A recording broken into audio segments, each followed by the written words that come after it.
पहली बात ये है कि जिस तरह पाकिस्तान में तमाम सियासी जमातों को इस्टेब्लिशमेंट के दरबे में बंद करके रख दिया गया है और अपनी मर्जी की जो सियासी जमातें अपने मर्जी से चलाई जा रही हैं, और इलेक्शन के नतायज जिस तरीके से आते रहे हैं वो मुझे और आपको पता है। आखिरी इलेक्शन किस तरह से हुए, उससे पहले इलेक्शन किस तरह से हुए। तो यही फार्मूला कश्मीर में अपनाया गया 2021 में। पूरी आप देख लें, सियासत को काबू में करके एक साहब सरदार तनवीर इलियास को लाया गया, बड़े पैसे खर्च हुए, इस्टेब्लिशमेंट का भी नाम आया कि जी इस्टेब्लिशमेंट ने भी इस जिसे कहते हैं बहती गंगा में हाथ धोया है, और लोगों के नाम भी आए। तो अगले साल 22 को इमरान खान साहब को फारग कर दिया गया। अब खान साहब तो फारग हो गए, लेकिन आजाद कश्मीर में एक फॉरवर्ड ब्लॉक बनाया गया। फॉरवर्ड ब्लॉक बनाकर जो मौजूदा प्राइम मिनिस्टर हैं अनवारुल हक, उनको वजीर आजम बनाया गया पीटीआई की ही मदद से। अब सूरत हाल ये है कि वहां पर छोटे छोटे मसाइल पहले भी चल रहे थे। 2023 में भी लोगों ने शोर मचाया था, आपको याद है, रेंजर्स गई थी यहां से। लेकिन लोगों को एक बात पता लग गई कि जो जो आजाद कश्मीर में सियासी जमातें हैं वो उनकी रिप्रेजेंटेटिव जमातें नहीं हैं, वो किसी और को रिप्रेजेंट कर रही हैं। इसलिए ज्वाइंट अवामी एक्शन कमेटी, ये ट्रेडर्स का एक ग्रुप था बेसिकली, जो कि इकट्ठा हो गया और उन्होंने डिमांड्स करनी शुरू कर दी। और जब ये ग्रुप इकट्ठा हुआ, और अभी तक हमारे कुछ जिसे कहते हैं ना आकबत अंदेश जो लोग हैं, ठीक है, और हमारे बेवकूफ लोग और बाज जो ताकतवर है वो डफर्स, जिनको डॉक्टर आसमा जहांगीर साहब है डफर्स कहती थी ना, मैं उनकी बात कर रहा हूँ। सोशल मीडिया के ऊपर पूरा ट्रेंड चलाया गया कि ये गद्दार हैं, ये रॉ के एजेंट है। नहीं है भाई, ये आपकी अपनी जो आपने जो कुछ बोया है वो काट रहे हैं। ये लोग सीधी सीधी अपनी राइट्स की बात कर रहे हैं और अपनी बड़ी जेन्युइन बातें कर रहे हैं। वो मिसाल के तौर पे वो कह रहे हैं कि जी 12 सीटें जो हैं वो आपके पंजाब में या बाकी जगहों से आप मुंतखब करते हैं। चवन के ऐवान में 12 बंदे बड़ा रोल प्ले करते हैं, मेक ब्रेक कर सकते हैं। बिल्कुल। फिर उनको भी आप पैसे देते हैं, डेवलपमेंट के बजट देते हैं, जो कि आके इन्फ्लुएंस करते हैं। फिर वो कहते हैं कि जी अल्लल्ले तल्लल्ले जो ब्यूरोक्रेसी के वहां पर हैं वो खत्म करें। क्या ये गलत बातें हैं? मुझे ये बताएं। नहीं, बिल्कुल गलत बातें नहीं। और सारी तो सारे के सारे जो मेंबरान हैं आजाद कश्मीर असेंबली के, वो वजीर हैं। तो जी सारे के ऑपोजिशन सारे। अच्छा, और कोई पता ही नहीं चल रहा हुकूमत कहां पर शुरू हो रही है, खत्म कहां पर हो रही है। अपोजिशन तो आप देखें ना, मुस्लिम कॉन्फ्रेंस, ये सरदार कयूम साहब के बेटे सरदार अतीक प्राइम मिनिस्टर है फॉर्मर। तांगा पार्टी, एक बंदा है, एक बंदा ईवान के अंदर, और उसके ऊपर अभी इल्जाम लग गया। मैं आई रिस्पेक्ट सरदार अतीक साहब, उनका एक लेगेसी है, आई रिस्पेक्ट, मैं उनकी पर्सनल बात पे नहीं कर रहा हूं। लेकिन आपने मुस्लिम कॉन्फ्रेंस को आगे कर दिया, उधर फायरिंग हो गई, और अब मुस्लिम कॉन्फ्रेंस को वो कहते हैं कि दहशतगर्द डिक्लेयर करें। पीपल्स पार्टी का वहां पर आप देखें, लास्ट टाइम 12 सीटें पीपल्स पार्टी ने ली, लेकिन वहां पर जाकर देखें तो हाल तो देखें, नून लीग का हाल तो देखें, पीटीआई का हाल तो देखें। अक्रॉस दी पार्टी लाइन लोग ज्वाइंट अवामी एक्शन कमेटी को सपोर्ट करें, और आप कह रहे हैं कि दहशतगर्द है। और आप देखें अलमिया, मैं रजा भाई तकरीबन 3 हफ्तों से टॉक शॉक के ऊपर प्रोग्राम कर रहा हूं। जब इन्होंने अनाउंस किया ना कि 29 सितंबर को है, उस वक्त से मैं प्रोग्राम कर रहा हूं कि ये देखिए, ये बहुत बड़ा खराबी होने जा रही है, इसको फिक्स करें।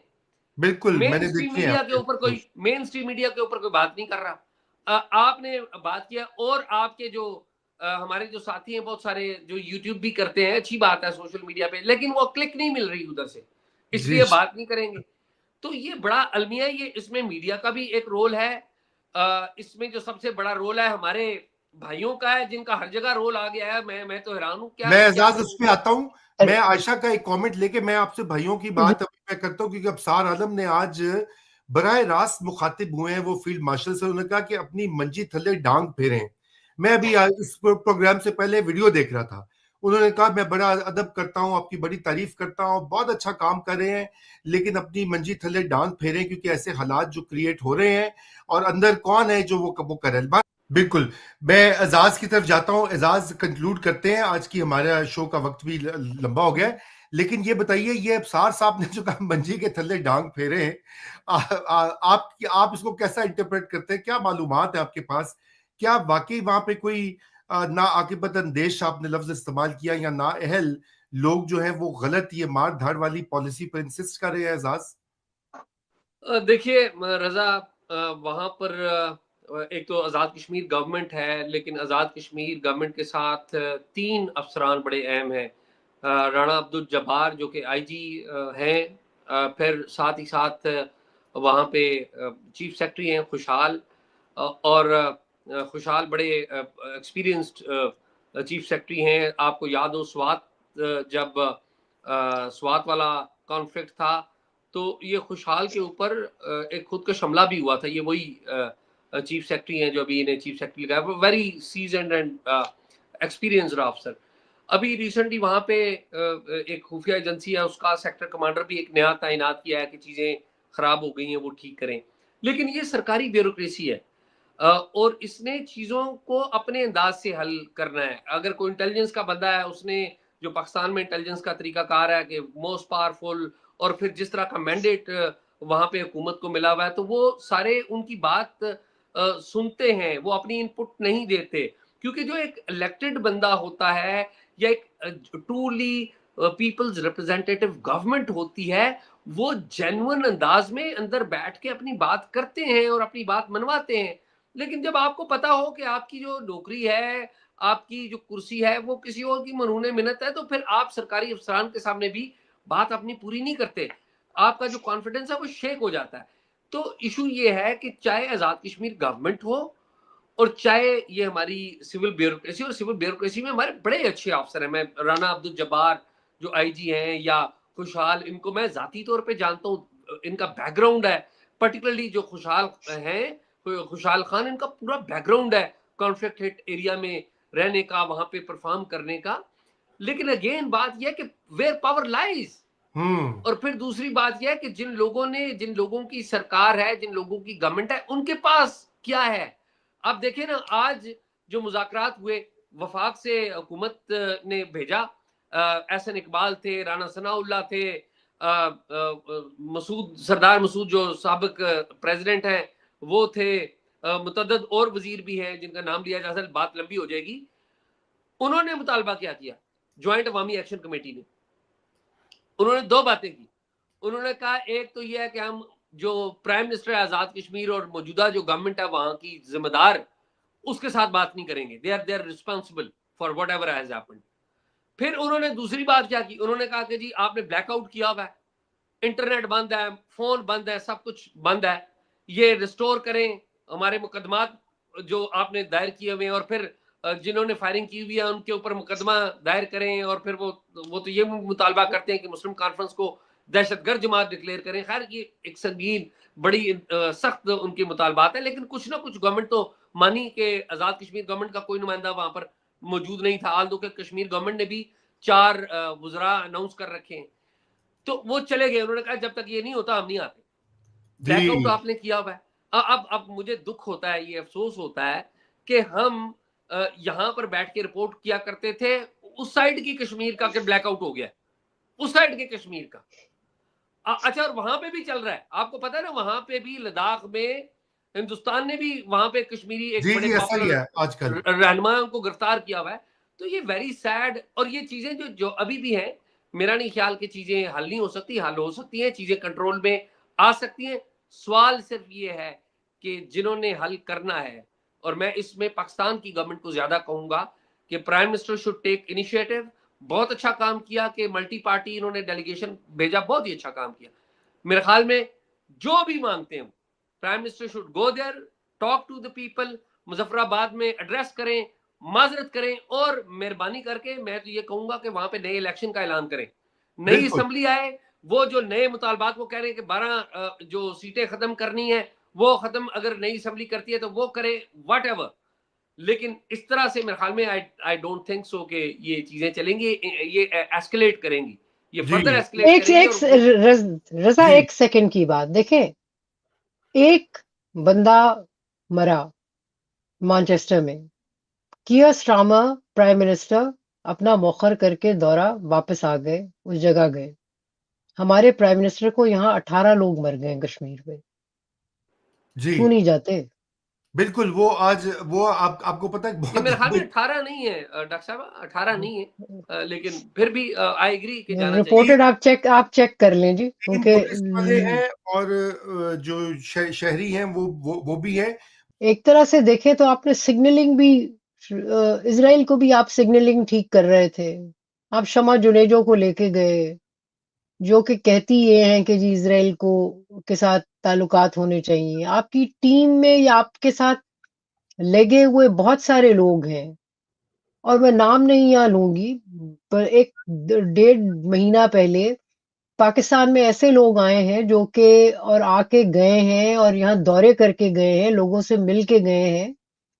डिसीजन मेकिंग लेवल पे पता नहीं हो या ना हो, लेकिन डेफिनेटली मदारिस में गए हैं और मजहबी तंजीमों में गए हैं, जो कि इसराइल का सौदा बेचते हैं हम्म अमेरिका में। तो हम्म आपने आने दिया और ये आपकी नॉलेज में था, तो आप एक तरीके से एक बिल्डअप कर रहे थे कि देखो, हम जो है वो तुम्हारे साथ हमारा कोई, इसराइल को आप मैसेजिंग कर रहे होंगे कि भाई कोई झगड़ा नहीं है, सो अगर हम आते हैं, किसी फोर्स का हिस्सा बनते हैं, तो एक्सेप्ट इट। और दूसरी वेरी वेरी क्रिटिकल, प्लान के मुताबिक जो स्टेबलाइजेशन फोर्स है, उसने तो इजरायली फोर्स के साथ काम करना है। जी हाँ जी तो हाँ। आप वो भी, मतलब ये कि रजामंदी, घर से रजामंदी करके चले थे कि ठीक है, अगर ऐसा हुआ तो हम उनके साथ करेंगे, जी हाँ बेशक स्टेबलाइजेशन के नाम पे, लेकिन करेंगे। हाँ। सिग्नलिंग बिल्कुल आपने सही कहा। काफी मिसमैनेजमेंट है। बहरहाल इसके ऊपर कभी दोबारा बात करते हैं। मैं आता हूँ मैनचेस्टर की तरफ, जो कि आज ये बहुत, मैं भी इसके बारे में पढ़ा था सुबह, पहली खबर ही मैंने वो देखी, सिनेगॉग पे जो अटैक हुआ। और ये आयशा, आप क्या समझती हैं, ये रेगुलर एंटीसेमिटिज्म है या ये गजा वाला मामला है, उसके रिस्पॉन्स हो सकता है? अभी तक क्या जो है इंफॉर्मेशन पब्लिक डोमेन में आई है? क्योंकि sorry it is very concerning ये जो रता, एक तो ये है कि बहुत कम खबर आ रही है। हम्म उस जो अलेजिड अटैकर है, उसकी शक्ल टीवी स्क्रीन्स पे आ रही है, और हाँ वो शक्ल से या कोई हमारा देसी लगता है, अच्छा या कोई मुसलमान लगता है। हम्म दोनों में से एक है ये, कि या अरब है, जी फलस्तीनी है, या कोई पाकिस्तानी है। हाँ। अब लेकिन इसके रिपरकशंस भी क्या होंगे, ये भी तो देखने की जरूरत है देखें, ना। दोनों सिचुएशंस में कियर स्टामर जो है वो डेनमार्क में थे, उन्होंने अपना मौखर किया दौरा, वापस आए।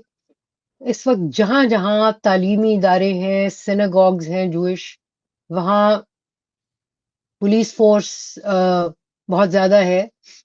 बल्कि आज ये हुआ कि दिन में मैं निकली घर से, तो मेरे घर के करीब एक स्कूल है, मॉन्टेसरी है जूइश बच्चों की। तो मैंने देखा कि वहाँ नॉर्मली 2 गार्ड्स होते हैं, 4 थे। पता नहीं क्या हो रहा है।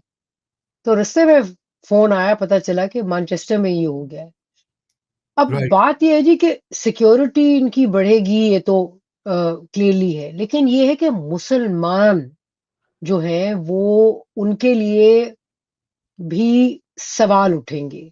और हम्म ऑलरेडी जब इमिग्रेशन के सिलसिले में मुसलमानों पे सवाल उठ रहे हैं, ये मजीद इनको मुश्किल में डालेंगे।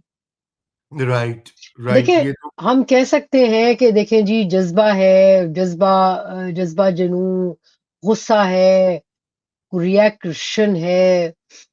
मसला ये है कि जिस दुनिया में ये रिएक्शन हो रहा है, वहां ये रिएक्शन जो है काबिल कबूल लोगों को, हकूमत को, मेजॉरिटी लोगों को नहीं है। दुरुस्त बात है। और आप अपने लिए मजीद मुश्किलों मुसीबतें की एक दीवार खड़ी ना करें, मैं कहती हूँ। क्योंकि बिल्कुल। इस वक्त वो वक्त है जब आप डायलॉग अपने बिहेवियर से और अपनी कन्विंस करके बात से कायल करें, कायल नहीं भी कर सकते तो अपनी बात करते रहें। दुरुस्त